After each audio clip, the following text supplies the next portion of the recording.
Hey guys, Kingpin here. Welcome to episode 8 of TaleCraft. The pillagers are advancing, and we need to have some weapons and tools to defend ourselves with and fortify the village. Iron just isn't cutting it anymore. Since we're in a village, we might as well use the villagers to get these tools.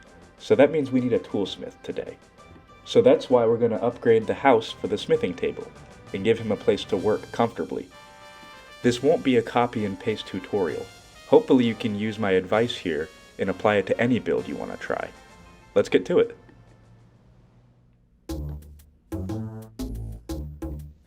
So I've said this before, in the castle wall video, and where we made the town hall, but I always want to keep things odd. Just like in the town hall video, we're using the exact same foundation blocks, just oak logs, and we're using the exact same dimensions, just 3 blocks in between them before we add another one. This is the 5x5 style again. It's the exact same. You can build any shape you want with this style and just keep massing it. Once you think you know how tall you want your build to be, add in a wall with the palette of your choice, in this case I chose cobblestone, and see if it looks normal. If it looks out of the ordinary, maybe you made it a little bit too tall or too short. But for this one, I want 3 blocks of cobblestone, and then we'll swing the foundation of oak logs up, totaling 4 blocks tall for the first story, but there's going to be more than one. The reason I decided to do this episode on camera is because I want to talk about the stories that your builds tell. Think about a village house like this. It's for the toolsmith. He needs 2 things, a place to work, but also a place to eat, a place to sleep. He needs a house as well. So that's what the second story of this build is going to be. The first story is going to be his workshop, and the second story is going to be his place of residence. Never forget to add depth either. Depth is one of the most important details in a build. If a wall looks too barren, just add something jutting out of it that makes sense. Or if it's big enough, add something that goes on in the inside.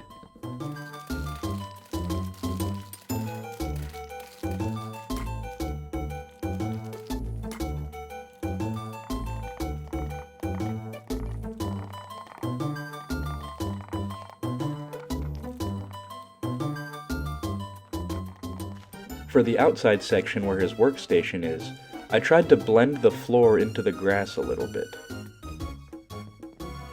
Now we have an enclosed space, but we need to finish roofing the top. Remember, the second story is where the villager is actually going to live. His bed's going to be here, he's going to have probably a stove and some cooking supplies, so we want to keep it as homey as possible. That means I don't want to use any stone on the second story. The stone looks more industrial, which that makes sense for where the villager is going to be doing all of his work with the tools and the iron, which is down here. No matter what story you want your builds to tell, just make sure it's consistent. If it's consistent, it can never be wrong. When working with villagers, especially on Bedrock Edition, you have to make sure their working station, in this case the smithing table, is really easy for them to get to. In this case, they can either go through the house and out a second door, or, since I'm only making this 1 block tall, they can just hop this little bench. And don't forget, if you don't like something, change it. I think a trapdoor will look better here, because it'll give it more of an arch.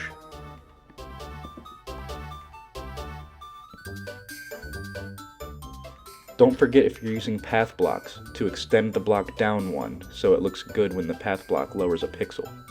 You don't want to have dirt showing underneath, otherwise it'll look like you have no foundation.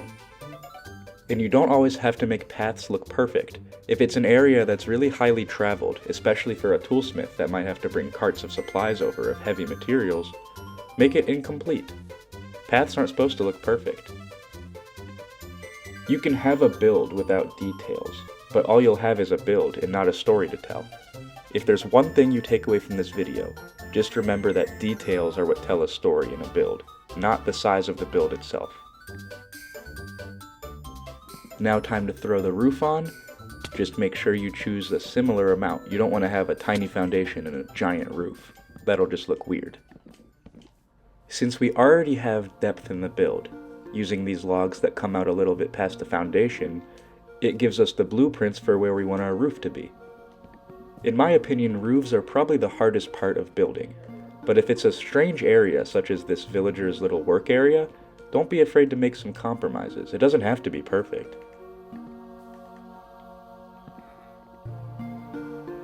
Don't forget to use upside down staircases too. It connects the build much better.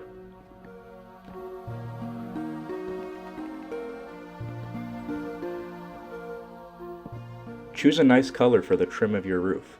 In this case I chose spruce because it blends in pretty well with the oak logs.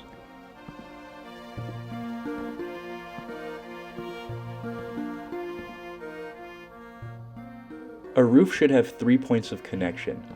One point needs to be where we are now, kind of around the corner. Once we get to the top and meet up with the other side, that's the second point, and the third point is at the very top when we use slabs and bring it all the way over to the other side. Throwback to last episode, but you still have to work on gradients. This is going to be really easy. We're going to use the leftover materials from that video in the castle wall. Just replace some of the cobblestone with some smooth stone, or andesite if you have it. Andesite blends really good in between these two blocks.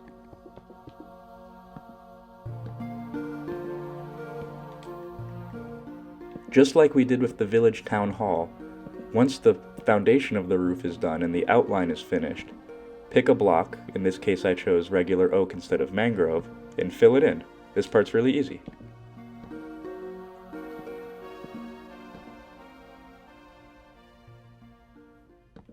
This is another technique I use often, but I don't think I've talked about yet.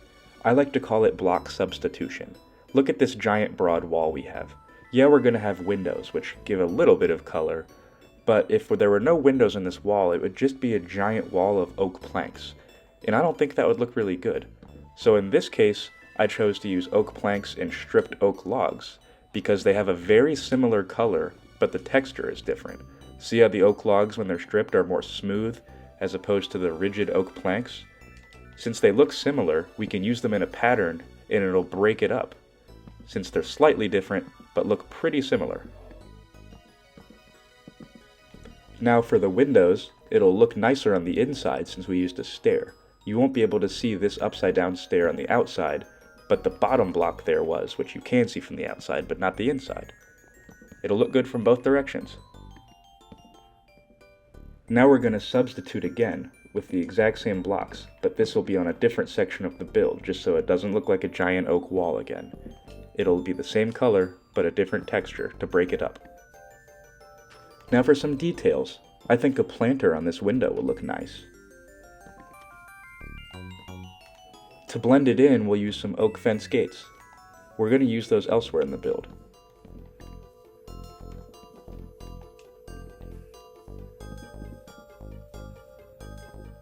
Finally, we need some glass. Some people like to use white stained glass, and I'm definitely not opposed to it, but for this simple starter village, I think regular glass panes will just work fine. We have just enough.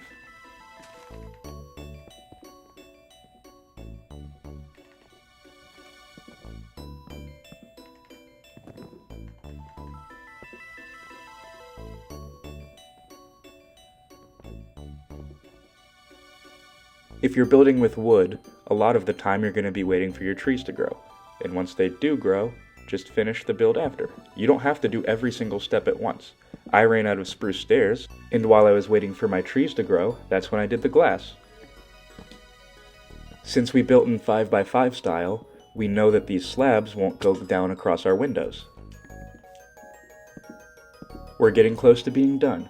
Just make sure to close everything up and not leave any holes.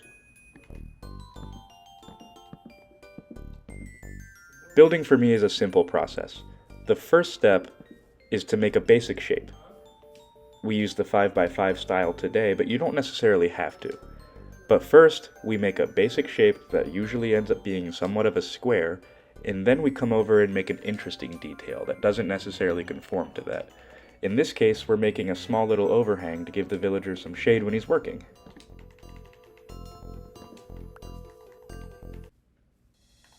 And just like that, we're done.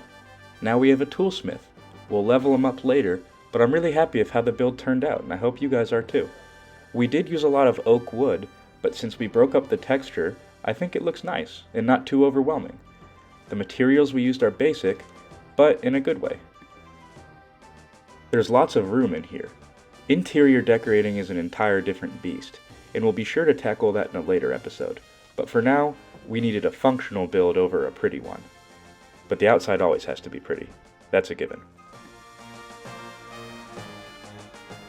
I hope you guys enjoyed this episode of TaleCraft. I know we didn't get too much story or too much lore. I just wanted to share with you the process that I use when story building when building.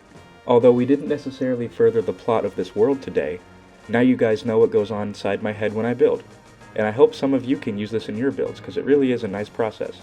With that being said, if you did enjoy, don't forget to like and subscribe, and I'll see you next time. Kingpin out. Thanks for watching.